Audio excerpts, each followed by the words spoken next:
Today I continue with part 1.2 of my Eucharistic presentations, which will be going on for these 9 months.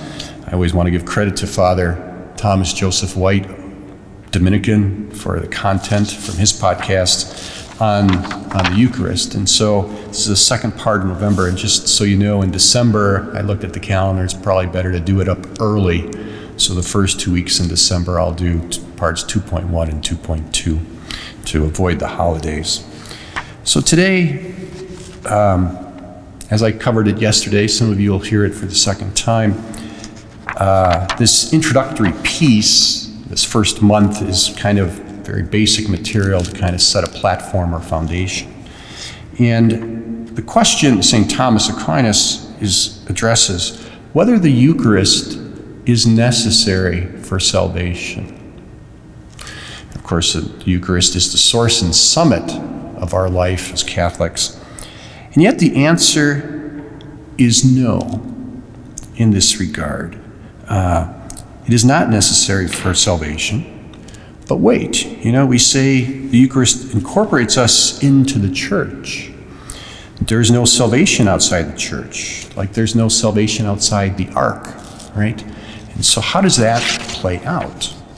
And what St. Thomas Aquinas says is, once one receives the grace of baptism, even baptism by desire, that grace, that sanctifying grace, objectively and immediately orients one into the fullness of communion, into the mystical body of the church and Christ in the Eucharist. Think of it this way. In baptism, there's like this hyper-gravitational pull to the Eucharist that is there objectively. And for Thomas, that's the key, the link between baptism and the Eucharist, right? So, the example, I was talking with somebody yesterday. Baby is baptized. Baby dies before age of 7, the age of reason, no personal sin. Baby dies, never received the Eucharist. Is the baby saved? Absolutely. Actually, no time in purgatory either. The baby is in heaven. Because sanctifying grace in that soul through baptism is what did it, right? So the Eucharist plays this gravitational pull objectively through baptism, and that's the point Thomas makes. So there is no salvation, it is true, outside the Eucharistic mystical body of the church. But all salvation of invisible members of the visible body of the church is ordered toward incorporation into the visible mystical body of the church, right? Even a baptized Protestant has in them an objective dynamism toward confession and Eucharist. So St. Thomas Aquinas doesn't cede the core idea that salvation is ultimately Eucharistic. And his ecclesiology is there. Sometimes critics will say ecclesiology is lacking in the Summa. It is there in the sacraments and in faith. And so the Eucharist is there pulling it through baptism. Okay, second piece for today is the Old Testament connections for the Eucharist and the Mass and the sacrifice, right? Did the church just invent this after Christ, or did God have this in an ultimate plan in which it was prefigured in the Old Testament, right?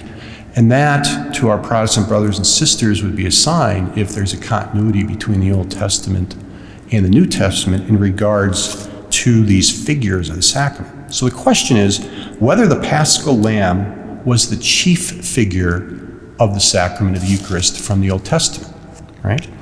So St. Thomas takes us through very expertly with great medieval precision. In regards to the sacramentum tantum, if you remember from my last discussion, the sign only, just the signs, external signs, Eucharist, bread and wine. The chief figure of bread and wine at Mass is the oblation of Melchizedek, who offered up bread and wine, right? He's the priest who blesses Abraham and comes before the Abrahamic covenant, before the Israelites. There's Melchizedek, a priest forever, priest like Melchizedek of old, right? Jesus Christ is not a Levitical priest. The Psalms say it, right? Melchizedek, Jesus using bread and wine at the Last Supper, is he referring back consciously to Melchizedek, right? The author of the epistle to the Hebrews thinks so, right? Then for the res et sacramentum, the thing and the sign, which in the Eucharist is the body and blood of Christ, all the sacrifices of the Old Testament point to this, especially the sacrifice of expiation, the most solemn of all, Yom Kippur, the scapegoat, right? That's the main figure that prefigures the saving sacrifice of Christ. And then the res tantum, right? The thing itself, which is the church, the Eucharist, Christ knits together the church. The chief Old Testament figure was the manna from heaven, which had the sweetness of every taste, just as the Eucharist refreshes the soul in every respect. So St. Thomas gives a head nod to Melchizedek, Yom Kippur, the manna from heaven. Then he circles back. But the Paschal Lamb foreshadows the sacrament in three ways and most perfectly. The sacramentum tantum, which is nourishment, the Paschal Lamb was eaten with the unleavened loaves.